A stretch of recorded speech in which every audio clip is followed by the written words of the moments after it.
Hi everyone, and welcome to this week's EBC video. We're in Green Bay, Wisconsin here at Lambeau Field, and we're going to be thinking about Mark 6. Now, before those of you who wear purple on every Sunday start thinking about why we're looking at green and gold, don't worry about it. This isn't about the Packers, it's not about the Vikings, but it is about this great big stadium behind me. Because if you know anything about Mark 6, there are two great big miracles in Mark 6, all right?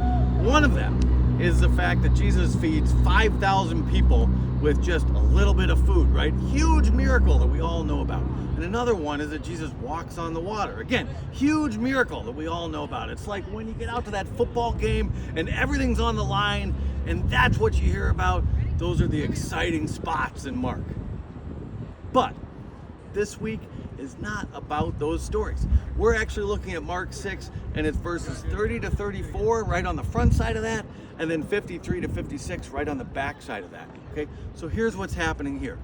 In Mark 6, in these verses, the disciples have just been sent out by twos to heal people and cast out demons, and they've come back and they get to tell Jesus all that they've been doing. And you know, Jesus' reaction is a very normal human one. He says, "Y'all must be pretty tired at this point. Let's go get some rest." And so they go out to a desolate place. And then there's already another crowd there. And Jesus sees that crowd and he begins teaching and helping the crowd because he has compassion for them. And then we skip all those big miracles that are in that sort of that big giant stadium idea here. And instead, Jesus talks about the fact that then the crowds keep following him and everyone is rushing to see him. And he continues to heal people. And people are bringing their sick to Jesus with only the idea that they could just but touch his cloak. And everyone who did was healed. And I think actually that focusing on these pieces of Mark 6, instead of the great big miracles, is about helping teach us that when we're thinking about what we do in our everyday lives, it can be the little things that matter. You see, behind me is the practice field. And coming this Monday, this will be all abuzz with the activity of practicing to get ready for all the great big things that happen in the stadium.